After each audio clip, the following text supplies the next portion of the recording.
Un cordial saludo a todos de bienvenida a esta primera edición de nuestro coloquio cultural Chiloé, Historias y Aventuras.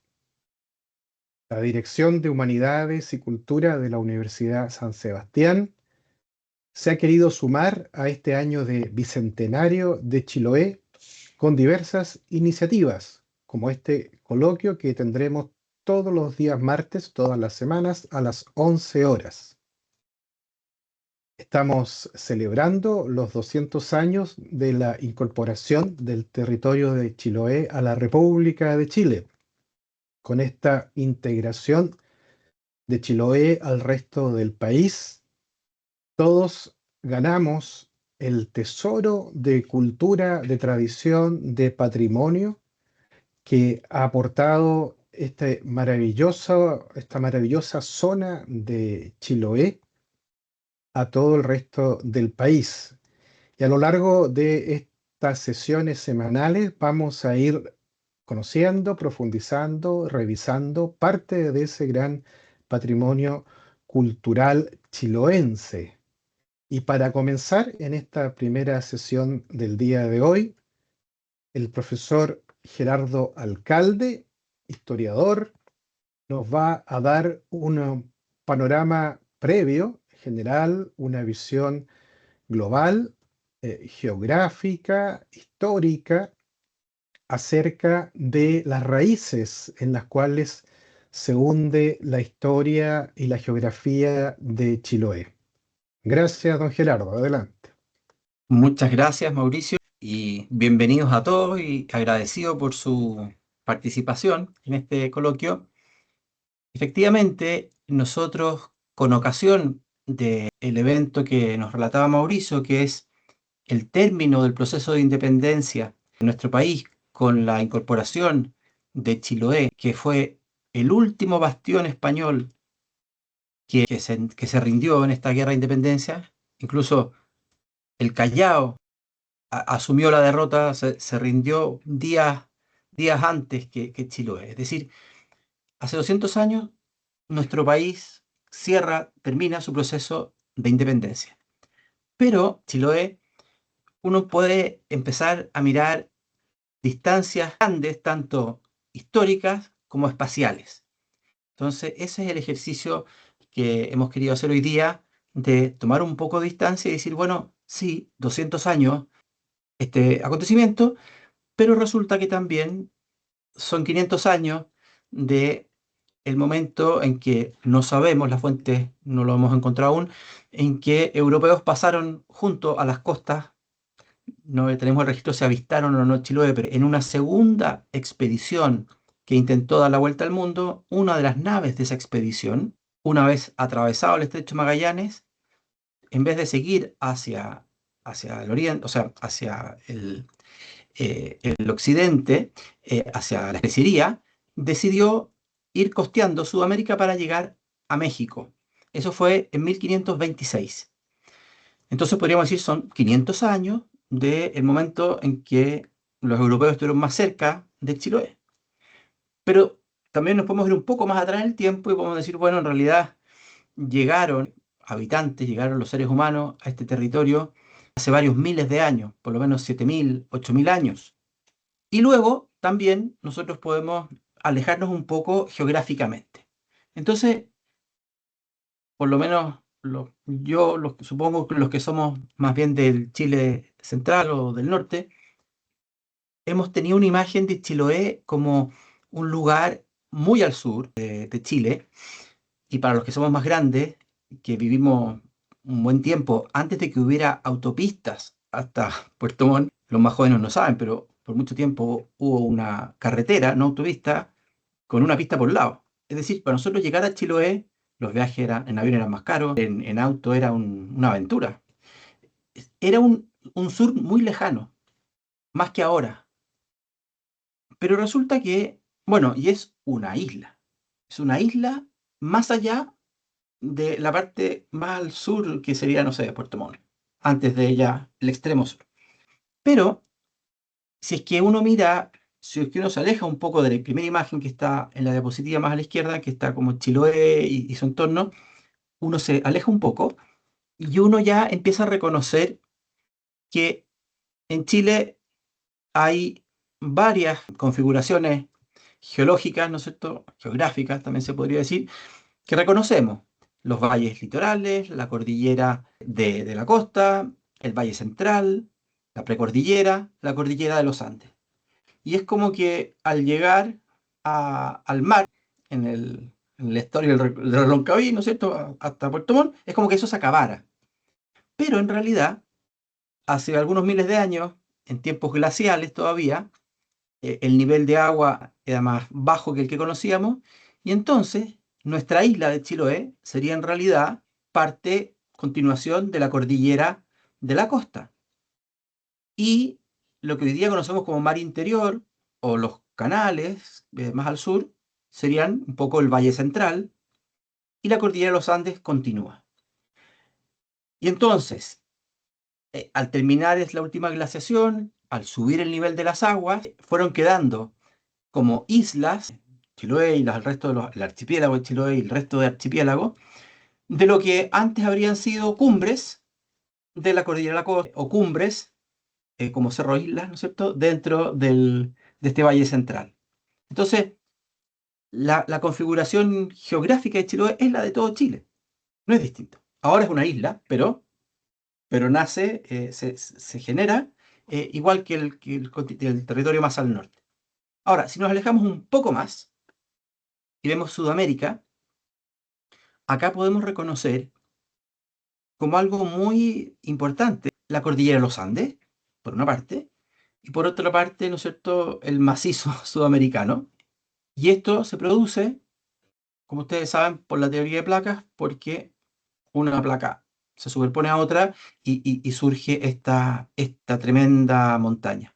Lo mismo que en el caso de Asia, un triángulo gigantesco, que es la India actual, se desplaza desde la Antártida rumbo a Asia, y cuando se encuentra con Asia, genera los Himalayas, el Tíbet, esa tremenda cadena montañosa. Entonces, Chiloé es uno con el territorio chileno y también es uno con esta cordillera y esta configuración y también es parte integral de Sudamérica. Entonces tenemos acá una mirada, ¿no es cierto?, en que la Tierra, que es, ¿no es cierto?, entendemos hoy día que es una esfera que tendría un interior, un manto que lo llaman, ¿no es cierto?, más líquido, tiene estas cáscaras gigantes que son estas placas. Entonces la placa de Nazca, la placa Antártica, se enfrentan con la placa sudamericana. Y entonces aquí podemos ver cómo todo Sudamérica, a su vez, es parte de esta gran placa flotando. Ahora, si es que vamos un poco, ya vimos un poco esta abuelo pájaro, o incluso más, abuelo de satélite, esta posición de Chiloé con respecto a nuestra Tierra, a nuestro continente, yo quise dar un paso un poco diferente, que es el siguiente. Si es que nosotros consideramos a Chile como esa angosta franja de tierra, es una forma de verlo. Otra forma de verlo, ya como imagínense un ojo muy grande que tiene una ceja, y esa ceja es nuestra angosta franja de tierra. O sea, en realidad, si es que uno proyecta desde el norte de Chile hasta Rapa Nui, después bajamos hacia la Antártica, tenemos que, en realidad, tenemos más maritorio que territorio. Y esto históricamente también tiene cierta relevancia, bastante importante, y también para todo Chile y para Chiloé. Ya lo veremos en unos minutos. Siempre se ha dicho, a, a mí me da un poco de risa, es como cuando dicen Talca, París y Londres, ya sí, Talca, París y Londres. Bueno, y los chilenos, los ingleses de América, ya, los ingleses de América, pero, pero dejándose de broma, cuando los ingleses, después de perder la guerra de los 100 años, gracias a Santa Juana de Arco, traicionada por su rey, por supuesto, dijeron ya, ok, somos una isla. Después de unos siglos se les olvidó, y cuando hicieron el canal subterráneo, un diario muy importante de Londres publicó: Europa ha salido de su aislamiento, cuando se conectaron con... Bueno, pero los ingleses asumieron que son una isla. Yo creo que Chile es un poco una isla, pero a lo mejor no lo tenemos tan asumido. Tenemos por un lado una cordillera enorme, por otro lado al norte el desierto más árido del mundo, hacia el sur el paso más difícil de la Tierra, ¿no es cierto? Entre, no sé, entre el fuego y la Antártica, por ahí es muy difícil pasar, y luego el océano más grande del mundo. Es decir, estamos aislados, con lo bueno que tiene y con lo malo que tiene. Y por otra parte, nos proyectamos, por lo menos imaginativamente, hacia el Polo Sur, aunque nos superponemos ahí con los ingleses y argentinos, que más o menos gran parte de, de la proyección antártica de esos dos países coincide con la nuestra. Pero también nos proyectamos hacia la Polinesia, y por eso tenemos esta imagen de que somos fundamentalmente un océano, como un ojo azul gigante, con un bordecito, que es lo que nosotros vemos como nuestra franja. Ya, ¿y qué lugar ocupa nuestro querido Chiloé en esta posición, en esta mirada? Y acá entonces yo tiré una línea, y entonces podríamos decir, bueno, si uno, lo que está en la línea punteada azul, uno podría decir ya, ok, esto sería más o menos nuestra proyección. ¿Hasta dónde alcanza nuestra expectativa, al menos? No estamos ejerciendo soberanía sobre aguas internacionales, y Chile impulsó el Tratado Antártico, en que se supone que promovió esto, y Chile también promovió las 200 millas, y ahora también Chile fue el que tomó la iniciativa de la extensión de las placas continentales. Ok, no estamos suponiendo que somos como Gollum, dueños de un tesoro que es todo ese inmenso millones de kilómetros cuadrados de mar, pero sí tenemos el encargo de cuidar todo eso. O sea, aunque no tenemos una soberanía territorial o económica, sí tenemos la obligación de cuidar los mares, cuidar la biodiversidad, cuidar todo ese entorno gigante. La ceja cuida al ojo. Y bueno, y la universidad ha hecho su aporte. Esta semana, cuando prendemos nuestros computadores, nos aparecen unos pescados con unos plásticos adentro y dicen: Nuestros pescados tienen plástico". Bueno, la universidad hace su aporte de mirar y de investigar qué pasa con este entorno que nos preocupa, porque también se nos ha encargado. La humanidad espera que nosotros cuidemos este entorno. La humanidad no nos va a dejar ser dueños del entorno, pero sí nos encargó cuidarlo. Bueno, y si uno lo mira, ese entorno amplio, marítimo, terrestre, porque claro, desde el punto de vista de las placas, podríamos decir que, voy a volver para acá, si se fijan, desde el punto de vista de las placas, la placa sudamericana, Chile y Chiloé, están como separados del mar, del Pacífico. Sería como un cascarón diferente. Pero, visto desde el punto de vista cultural, conexión humana y de experiencia incluso vital, las corrientes marinas, por los vientos, en fin, en realidad lo que subterráneamente está separado y que nos ha regalado la cordillera, por fuera, está muy conectado con todo el mundo a través del mar. Entonces, esta universidad es pionera en tener un velero, escuela, que está cumpliendo una función notable, notable, de investigación, de reconocimiento del territorio, del maritorio.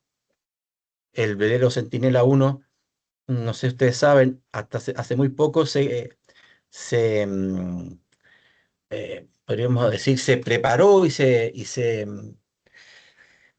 certificó como un velero que puede navegar en alta mar, y ha hecho expediciones a Juan Fernández con,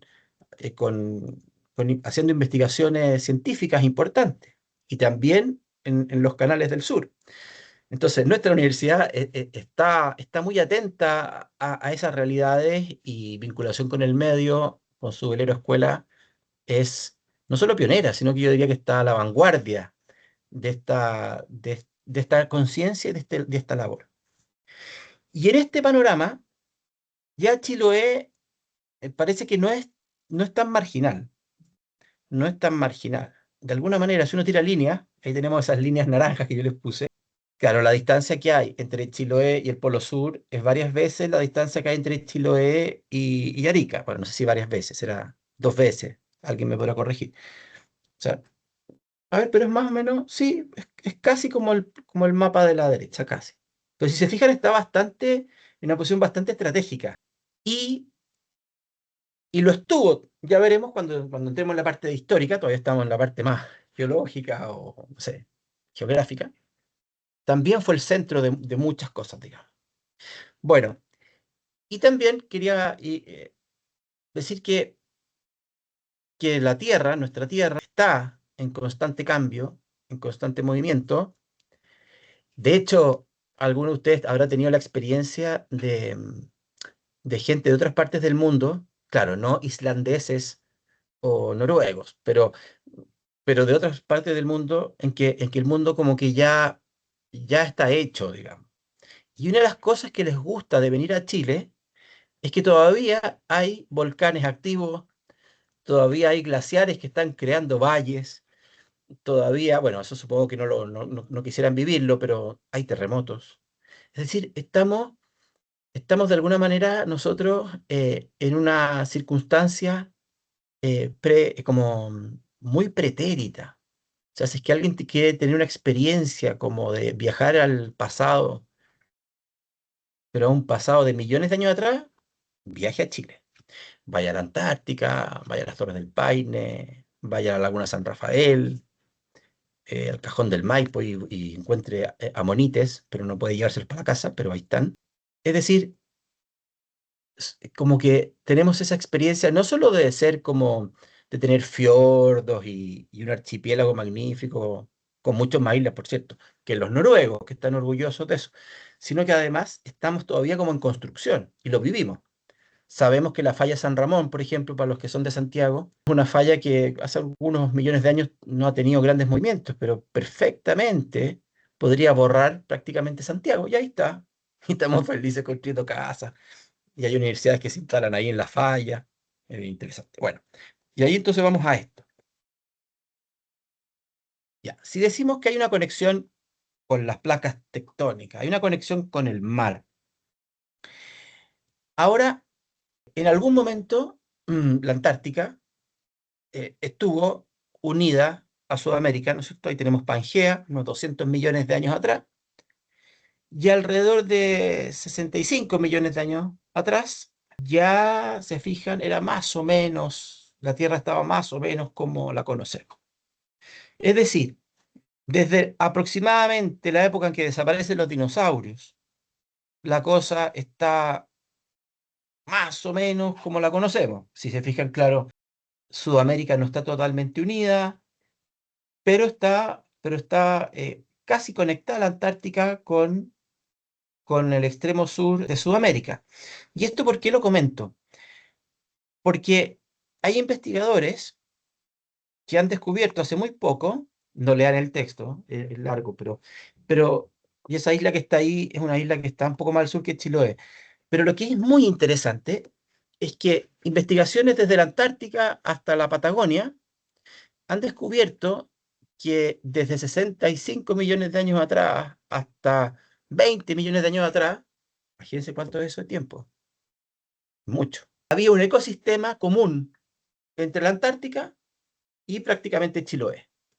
Es decir, plantas que han dejado huella, polen, semillas, restos fósiles, plantean una conexión con la Antártica. Es decir, Chiloé se conecta con la placa sudamericana, Chiloé se conecta con el Océano Pacífico y Chiloé se conecta desde un punto de vista geológico, estuvieron unidos con la Antártica, tuvimos unidos el continente con la Antártica, pero además biológicamente, porque las plantas en algún momento habitaron un espacio común entre el sur de nuestro país y la Antártica. Eh, bien, siguiendo con esta como este intento como de mostrar las conexiones, ya me voy a acercar no a millones de años atrás, sino que hace unos pocos miles de años atrás. Ahora, no voy a entrar todavía en la población de los primeros habitantes de Chiloé y los archipiélagos cercanos, pero ya más o menos 6.000, 7.000 años atrás habían personas viviendo ahí, y hablaremos de ellos un poco más adelante. Pero hay una cosa muy interesante, que es una conexión que incluso va más allá del mar que les alcancé a mostrar, y es la conexión con la Polinesia. Esto es magnífico. Por ahí, por el año 1000 de nuestra era, el 1200, se produce en el mundo polinésico una especie de edad dorada de la navegación. De hecho, más o menos por esos años, el hombre llega a Nueva Zelanda, por decir algo. Y en Nueva Zelanda había animales magníficos, unas águilas que parecían búhos o águilas que eran como del doble del tamaño de las águilas más grandes actuales, que se alimentaban de unas especies de avestruces que eran el doble o el triple de grandes que las avestruces que conocemos ahora, y que todavía quedan en la mitología de los pueblos originarios, los que hayan acompañado a sus nietos o hijos a ver Moana. Ahí está el personaje Maui, que se transforma en esta águila gigante. Bueno, llegaron los humanos a Nueva Zelanda muy poco antes de que los polinésicos llegaron al sur de Chile. Y eso, que hasta hace poco, décadas atrás, era una especulación. Los que somos más grandes, cuando estudiábamos en el colegio el origen del poblamiento americano, se acordarán, los más jóvenes no, que habían varias teorías. Por supuesto, había una de un argentino, Ameguino creo que se llama, que decía que el hombre partió en Argentina, obviamente. Y estaba también el poblamiento por Bering, por el norte, otros que especulaban que quizás a través de la Antártica habrían caminado, no sé cómo, y que habría eventualmente también alguna conexión eh, navegando desde la Polinesia a Sudamérica. Incluso algunos de ustedes habrán sabido la historia o habrán visto la película de la Tom Kitty, ¿no es cierto? Esta embarcación que intentó hacer el camino desde Perú hacia la Polinesia. Bueno, pero la relación con el sur de nuestro país eh, ahora es muy clara. No, no tan anterior a la llegada de los europeos a América. Estamos hablando de unos 500, 400 años antes. Entonces, em, ¿por qué se sabe hoy día con tanta claridad que hubo estos contactos? Bueno, primero, porque hay plantas americanas que fueron trasladadas o que llegaron a la Polinesia en torno a estos años, 1200, 1300 después de Cristo. Por ejemplo, nuestro querido camote, la batata, está en la Polinesia desde esa época, está demostrado, y es de origen americano. Lo mismo que las calabazas. Es decir, llegaron a la Polinesia hace pocos siglos estos alimentos. Y ustedes saben, los de ciencias más quizás que los que somos de humanidades, o los antropólogos podríamos decir, saben que en realidad hay muy pocos animales domesticados si uno los compara con todas las especies que hay. Y también hay muy pocas plantas domesticadas si uno las compara con todas las plantas que hay. Digo planta domesticada porque el trigo, el arroz, el maíz, las calabazas, las patatas, batatas, en fin, a estas raíces, sin la intervención humana no existirían como las conocemos. Es decir, hay un proceso de miles de años de selección de frutos hechos por los hombres que terminan en unos frutos magníficos. O sea, le debemos a los americanos de Mesoamérica miles de años de, comillas, trabajo de selección para que podamos comer en el verano unos choclos tiernos con mantequilla. Magnífico. Son miles, miles de años. Lo mismo que todas estas cosas. Entonces, bueno, benditos antepasados nuestros pre-europeos que nos regalaron estas cosas. Pero de vuelta también recibimos algo. Acá está. Los habitantes originarios de Chiloé y con los que se encuentran los europeos que llegan en el siglo XVI, no llegaron por la Polinesia. En realidad llegaron aparentemente o con bastante claridad desde el norte y navegaban y aprendieron a navegar haciendo este ejercicio de miles de años, domesticar el mar, ¿no es cierto? Domesticar la navegación. Pero unos siglos antes de la llegada de los europeos llegaron algunos polinésicos y hay estudios bastante avanzados que encuentran una relación genética entre las embarcaciones polinésicas que nosotros vemos ahí en el cuadro a la derecha arriba, ¿no es cierto? Y llaman embarcación compuesta, como un origen de las dalcas chilotas, que son, los que están ahí no son eh, chonos, digamos, pero son más del sur, pero están usando una dalca.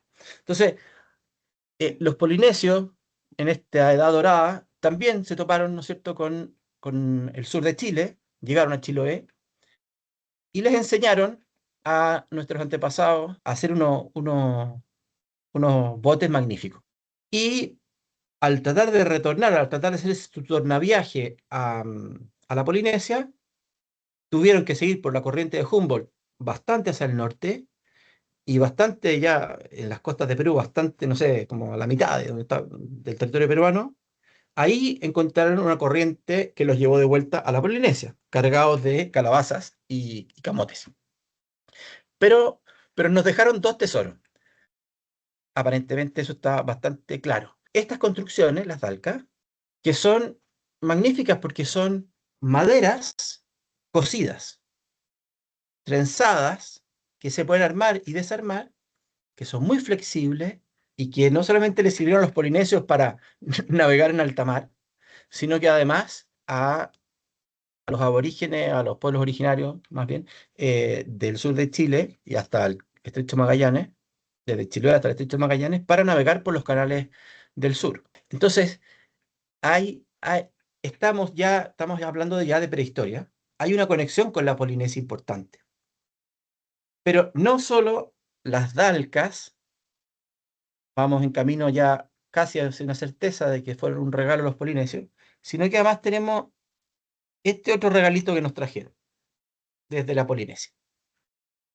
La gallina araucana, que es lo mismo que la gallina polinésica. La misma. Parece que genéticamente es idéntica.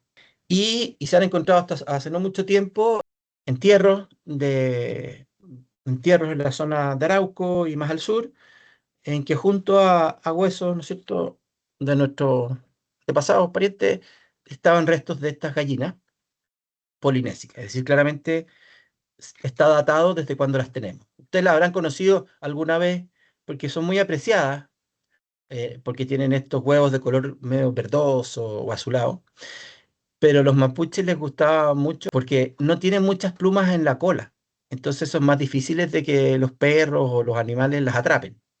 Son, son buenas para escaparse. Bueno, los que vieron Moana, insisto, en el barco en que iba Moana con Maui, iba una gallina, un simpático detalle. Entonces, la embarcación y la gallina fue el regalo y la recompensa, los camotes y las calabazas. Bueno, y ya un poco como para ir pasando ya al origen de la historia, porque voy a llegar hasta como el inicio de la historia, no voy a entrar todavía en la historia, porque en esta sesión inicial la idea es como situarnos en los puntos de vista, o perspectivas o ámbitos en los que Chiloé tiene cuál es su lugar. Y entonces quería ir cerrando con esta idea. Tenemos, ¿no es cierto?, que que en el siglo XV Portugal y España están en una situación de expansión en todo sentido, demográfica, económica, espiritual, cultural, militar.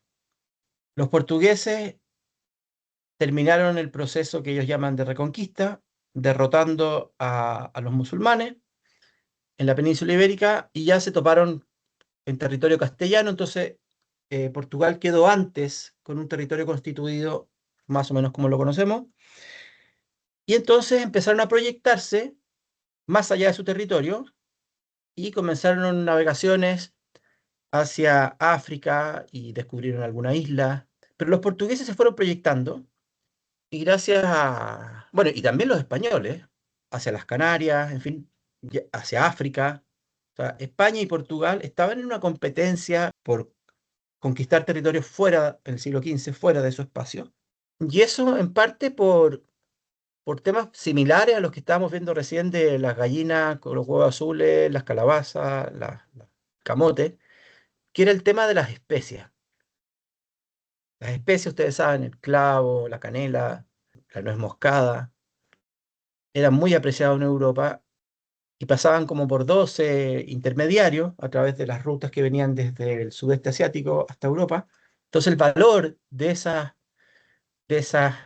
especias que le daban, como podríamos decir, sabor a la vida, la pimienta, en fin, ponle pimienta, ¿no es cierto? Yo creo que todavía se dice, ponle pimienta, ponle sabor. Valían más que el oro, más que su peso en oro. Entonces estaba esta aspiración ibérica de salir a buscar una ruta alternativa para alcanzar estas especies. Y eso va a ir de la mano de un interés por recuperar Tierra Santa. Es extraño lo que estoy diciendo, pero es así. Imaginaban, ¿no es cierto?, que existía un reino, el del Preste Juan, no sabía muy bien dónde estaba, un reino poderoso, y pensaban estos ibéricos, si nos conectamos con el reino del Preste Juan, en una de esas logramos hacerle como el peso al Islam. Y entonces, en una especie de continuación de la reconquista desde el punto de vista espiritual, y en una proyección o continuación de la reconquista desde el punto de vista militar, y con este elemento de ambición económica también muy importante, hay un empuje por salir y buscar una ruta alternativa hacia estas especies. Los portugueses van a elegir un camino que es hacer rutas de cabotaje, no alejarse mucho de la costa, y poco a poco van a ir avanzando y van a llegar hasta la India. Los españoles, con el impulso de Cristóbal Colón, van a tratar de hacer el camino en el otro sentido. Además que en esa época al Papa se le ocurrió repartir la tierra completa entre España y Portugal, entonces a España le tocó la parte que iba hacia Occidente. Y la cosa es que, ¿no es cierto?, en 1492 Colón llega a América y ahí se hacen varias expediciones buscando cómo cómo Colón murió creyendo que había llegado a Asia, pero era el único. Por eso América se llama América y no Colombia, porque Colón era porfiado. Y Américo Vespucio fue de los primeros que dijo, no, si este es otro continente, y listos, somos americanos. Entonces, los hermanos Caboto trataron de encontrar un paso mm, por el norte, les fue mal. Hubo algunas expediciones que trataron de encontrar un paso que atravesara este nuevo continente por el sur, terminó muy mal. A Díaz de Solís, incluso, ahí en el Río de la Plata, hasta se lo comieron a él y a varios de sus compañeros, unos caníbales. Y la cosa quedó como estancada algunos años. Pero en 1513, Vasco Núñez de Balboa va a encontrar un paso terrestre, lo hizo por tierra, donde hoy día estaba más o menos el canal de Panamá, y descubrió lo que llamó el Mar del Sur. Entonces, se sabía que hacia el norte no había cómo pasar este nuevo continente. Hacia el sur no era cierto lo que había. Había un supuesto que era de que si por África se pudo pasar, ¿cómo no vamos a poder pasar por el sur de este nuevo continente? Entonces, desde 1513 va a comenzar una especie de carrera, se va a activar la cosa, digamos, una especie de carrera por encontrar un paso hacia las especies, por el occidente. Y ahí el que lo logra, ¿no es cierto? Y es la ruta que está marcada acá, el que logra encontrar ese paso es Hernando Magallanes, con una expedición que zarpa en 1519 y concluye en 1522.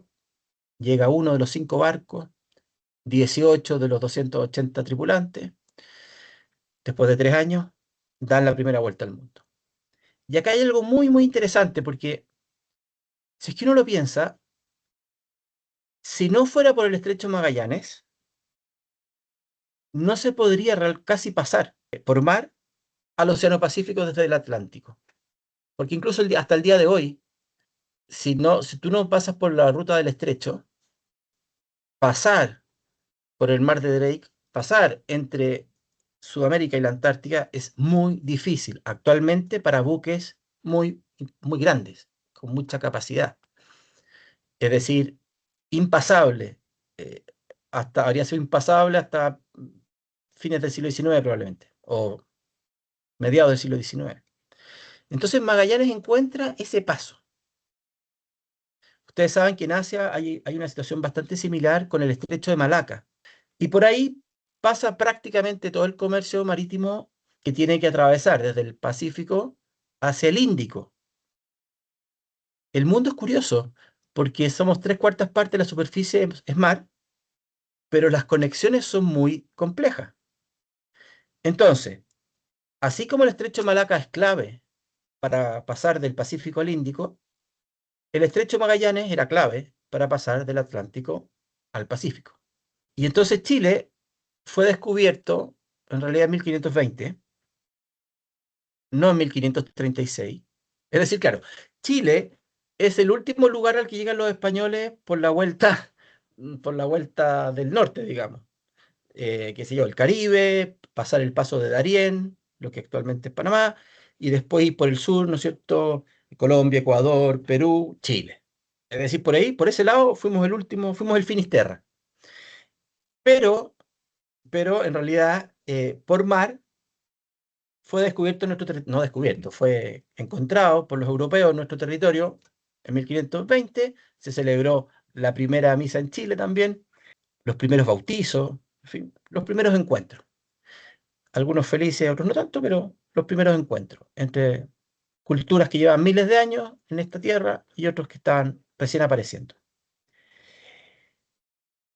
¿Y por qué acá Chiloé es importante? Porque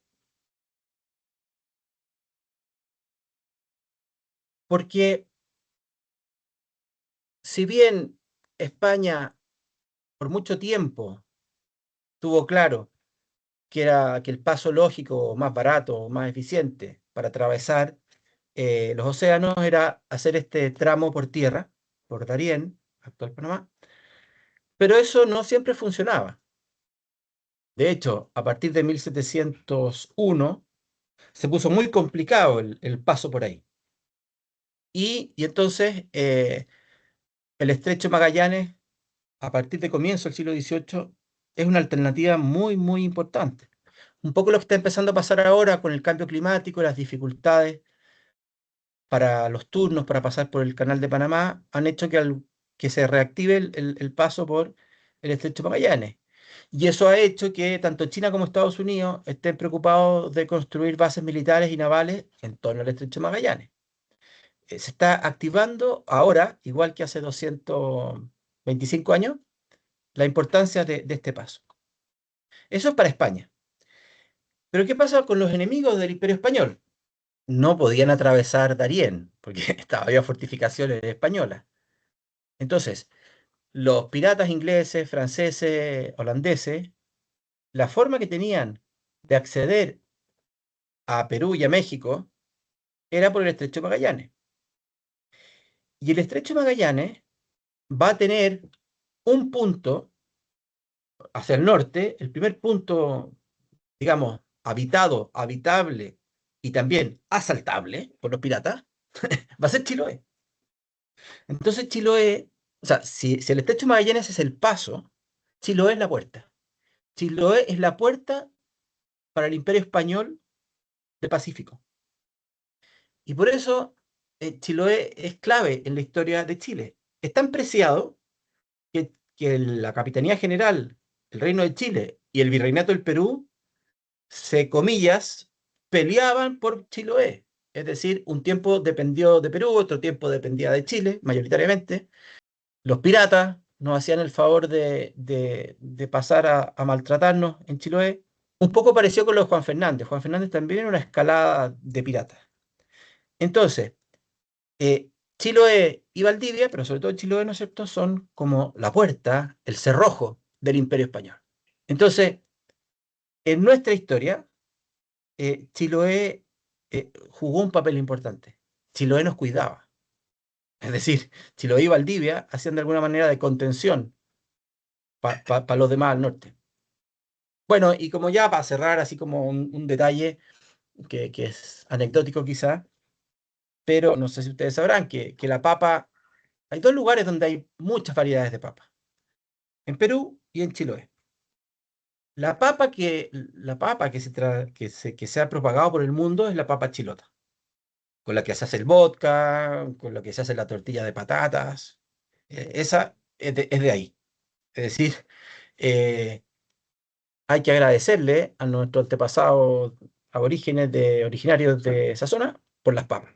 Y también la frutilla del sur, que Fresier encontró ahí, que después se cruzó con otras frutillas silvestres, qué sé yo, de otras partes, formaron la actual frutilla que conocemos, el fresón. Pero la parte más importante de esa, no sé cómo llamarlo, edición o mezcla de planta, es la frutilla chilota. Así que gracias a Chiloé por la frutilla y las papas. Bueno, he querido hacer esta introducción así bien abuelo pájaro, bien amplia, bien abriendo como la mirada para situar esto que parecería un extremo, en realidad como un centro. Y algo que parecería conectado como algo en realidad muy conectado con el mundo, con la Antártica, con la Polinesia, con Sudamérica y con el resto del mundo. Eso es.